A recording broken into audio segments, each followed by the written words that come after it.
Mia Goth is back for the final installment of Ty West's trilogy with Maxine. She's in Hollywood and looking to be a star, so will this nostalgic 80s throwback make her one? In 1980s Hollywood, adult film star and aspiring actress Maxine Minx finally gets her big break. But as a mysterious killer stalks the starlets of Hollywood, a trail of blood threatens to reveal her sinister past. So after giving us X's prequel detour with Pearl, Maxine is a direct continuation of the first movie, as Maxine has fled the Texas bloodbath and arrived in Hollywood, looking to transition from adult films to the mainstream. The aesthetics of this film are brilliantly executed, from moments of soft-focus visuals to the continuous background 80s sort of synth-pop score that heavily features a smooth saxophone. And much like films that capture the grit and filth of New York's Times Square, Ty West accurately recreates the dirty skeeviness of Hollywood Boulevard during the 80s, with drug deals, homelessness, and tons of adult entertainment all on display. Now the outfits, they're also reminiscent of the time period. Now whether that's with the movie people we see, the cops, or simply the general public.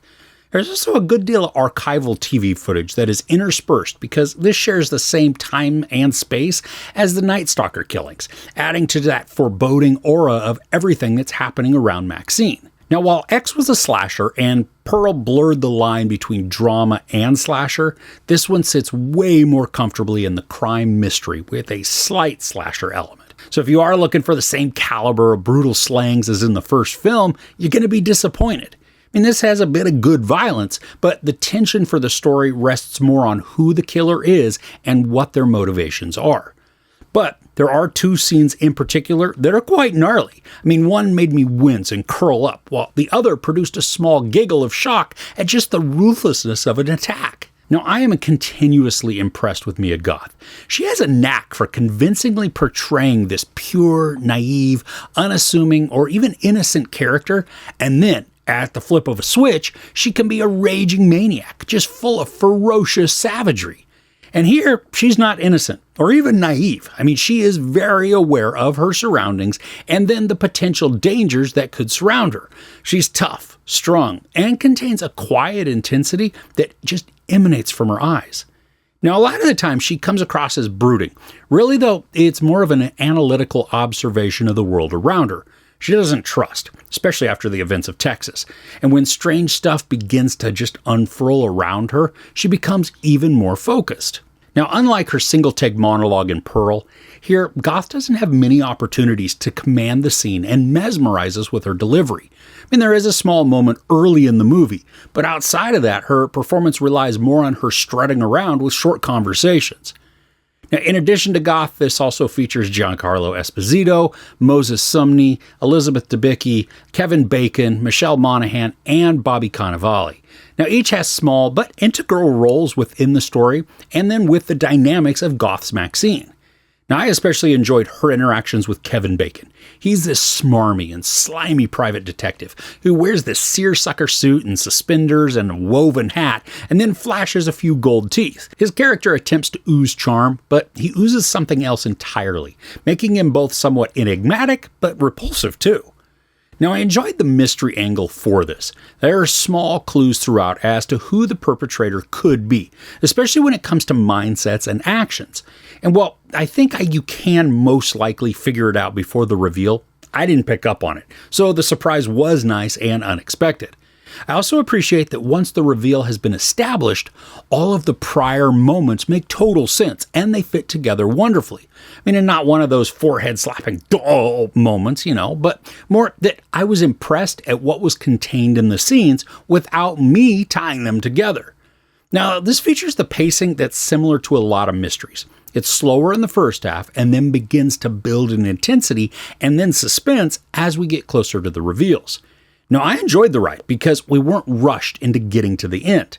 But I say that also acknowledging that many of Maxine's relationships are thinly established and developed.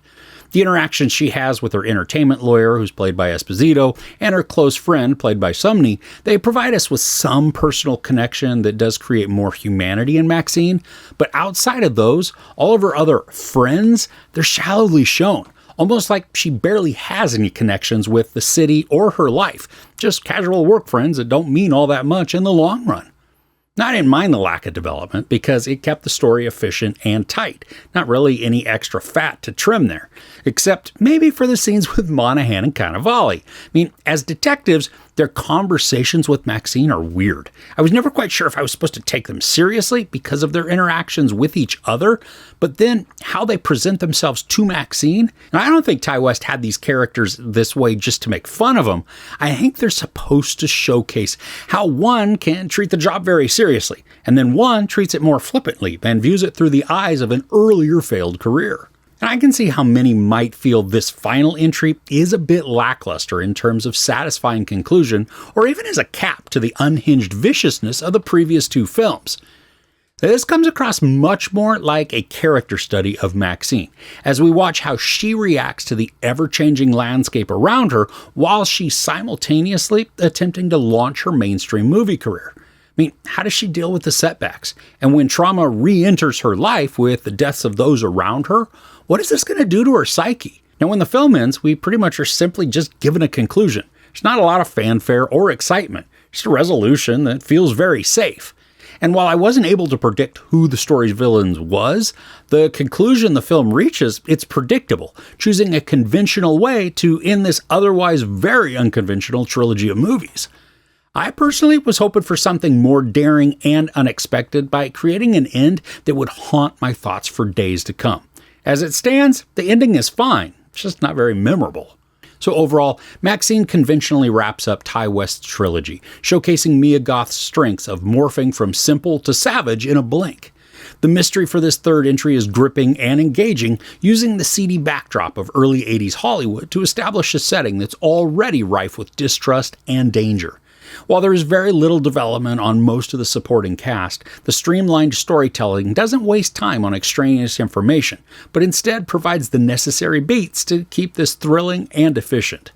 The ending plays it safe by providing an ordinary resolution, weakening the effectiveness of both this film and the trilogy as a whole by choosing to avoid a risky or polarizing conclusion in favor of one that doesn't create waves.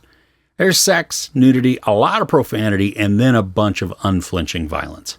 I give Maxine 3.5 out of 5 couches. So have you seen all 3 of the films? How'd you rank them? Now for me, X is first, followed by Maxine, and then ending with Pearl. But let me know which you prefer in the comments below. If you enjoyed this review, please give it a like. Also, don't forget to share and subscribe. I'm Chris. This is Movies and Munchies. Thanks for couching with me.